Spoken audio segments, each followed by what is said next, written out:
about controlling partners today. Right. And we're talking about it before we start the show. And I turned to Angela. I said, who can we think of that we could talk about who's a controlling partner? Like, do we know any people who's like a controlling partner? And this is what she did to me. She looked at me like this. I see you. Do you see you? I was like, I see you. Really, me? No, I am not. Let me be your mirror. I am not a controlling partner. Do you really I think you're a controlling partner? The man can't drive without you telling him what to do every 2 feet. Well, that's because I'm right. This is what I'm talking about. Yes, you're controlling, but this is the thing. I think that there's controlling, and then there's the person doesn't even, I don't think Tom knows all the choices that there are. I don't even think he knows the decisions are being made. I think he thinks that things just sort of happen in life. You know what I mean? He's like, oh no, this is just the way everybody does this. Because there's no options. No. But being in the car with them, oh my God. Oh, that's just you. That's just you. You just don't know how to ride in the car with people. He's all on this, and she's like, why are you going to get in the right lane? Because we have to be in the right lane in like 10 miles. Can you be in the right lane? You should be in the right lane. Don't you think you should be in the right lane? I think you should be in the right lane. See, but I don't think about that as controlling. What I think about controlling is controlling a person's actions and behaviors. Right, like telling him what to wear, where to go. I don't tell him what to wear. He asks me. He asks you? You also buy his clothes. I do buy his clothes. So he asks you based on the clothes you bought him what he can wear. Do you see what I'm saying? You see what I'm saying? This world is very small. Oh my goodness. Well, according to goodtherapy.com, control issues commonly stem from Francis and from a lack of trust, anxiety, and abandonment issues, to name a few. I don't think you have all those, though. No. But why should anyone want to be with a controlling mate? Remember the boyfriend list of rules that went viral, right? Crazy. It's the woman who gave her boyfriend this list of demands that are insane. Yeah, well, here are some of our favorites. Number one, we have right here, you're not to have a single girl's phone number. See, and you may think that's a little weird, but it's not even. It gets crazy quick. Yeah. Then it goes down to, you are not to look at a single girl. If girls come up to you at any place or any time, you're to walk away. That's just freaky. Yes. Just walk away. Just run. If that were me and I were the woman, I'd be like, is it my breath? Is there something wrong? Do I got body odor? Like, what is this? I love this. You are not to bring, then she starts getting specific. Yeah. You are not to bring up Tyler, Noah, Devin, or Josh ever again. What did Tyler, Noah, Devin, or Josh ever do to you? Totally. You're not to get mad at me about a single thing ever again. We all want that one, boo, but you can't do that. And my final favorite one, if I catch you around girls, I kill you. I checked with a lawyer and you actually can't do that. You can't do that. You can't get pre-approval on a murder. That's not how that works. To help us answer why people put up with controlling mates is Dr. Venus Nicolino, a.k.a. Dr. V, author of Bad Advice and host of WeTV's Marriage Boot Camp. Welcome, Dr. V. Thank you for having me. Ladies. Wow. Right? I mean, that list. She's asking to do something that's humanly impossible to do. Right. Are any of the things that you on this list okay? No. Not one thing. Yeah. Not one thing is okay. Wow. Here's the kicker.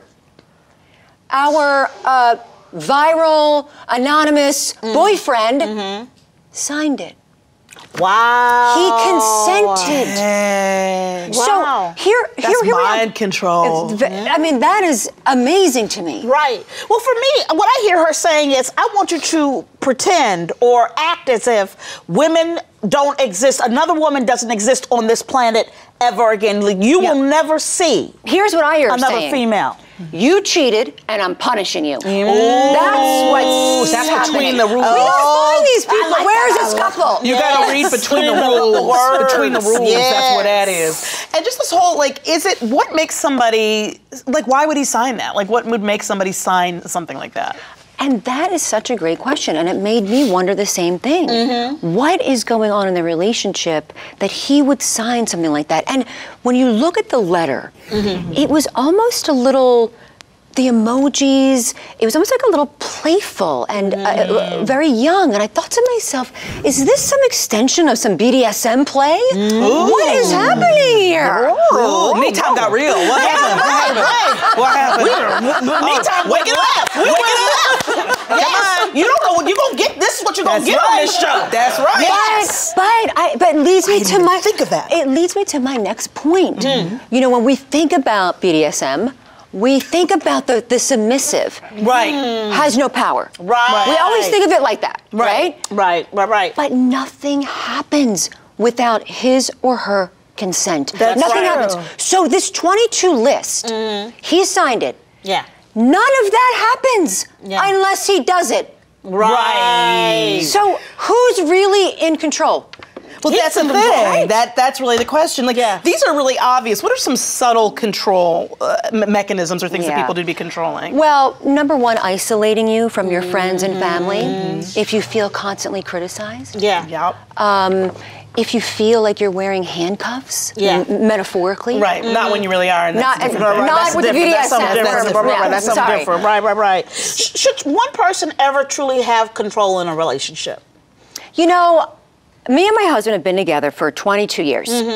And if you were to ask anybody who knows us, even me, who is the leader of that relationship? Right. Oh, I could guess. Everybody would say, me. Yeah. Yes. Me. I would say me.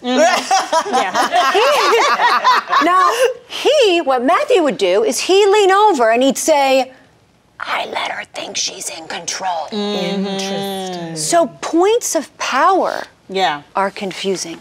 Yes. Yeah. I always find that interesting. They say that, you know, when you walk into a room, the person who talks the least, it's sort of it's antithetical to what you would think, right? You know, the person who talks the least, who maybe doesn't move at all, that person's can be usually the most powerful person. Right. Well, and here's the thing, going back to my relationship. I think what I'm hearing from you is kind of like how I feel about in our relationship. Queen, I get it. Yes, I get it. Somebody's got to be the captain of the ship. Right. Somebody's got to captain the ship. But I think that is different than when I think of controlling. I think of it in a negative way. Yeah. Right. And that, that it's like that you're not allowing somebody to be themselves. Yeah. You know. But I think what you're saying also is that person is allowing that to happen. Exactly. So what you're trying to differentiate is leadership. Yes. Versus that's what you and I will call it. I'm a leader. I'm a leader, Angela V. Shelton. In a club of two? Yes. Okay. Yes. I don't remember those elections. What were you, the hanging chads? What was that about? Versus leadership versus controlling. Yes. There's a difference. There's a real difference. And at the same time, again, points of power is confusing because none of that stuff happens without the other person's consent. Right. Say that you tend to be very leadership-y. Is there anything you can do, like if you to catch it in yourself, so that you're not doing that when you don't want to do that, being controlling? You know, a lot of times it's just us. I'll include us telling ourselves it's going to be okay. Yeah. I can trust in the universe. I can trust in other people. I can trust in my outside environment. That's true. Yeah. I don't have to do everything. And I think a lot of women feel this way. Yeah. You know, that we're doing everything. I mean, we're multitasking. You know, we have the house, the kids, our job. And sometimes we need to just let ourselves let all that go. Yeah. Wow. Not let it all go, but let other people help. We asked our Frangelistas, would you stay with a controlling partner? 3% said yes, and 97% said no. They were very conflicted, Angela. Completely. They didn't know how to answer. No. Thank you very much, Thank you so much, Dr. V. Thank you. Thank you. Me Time with Frangela.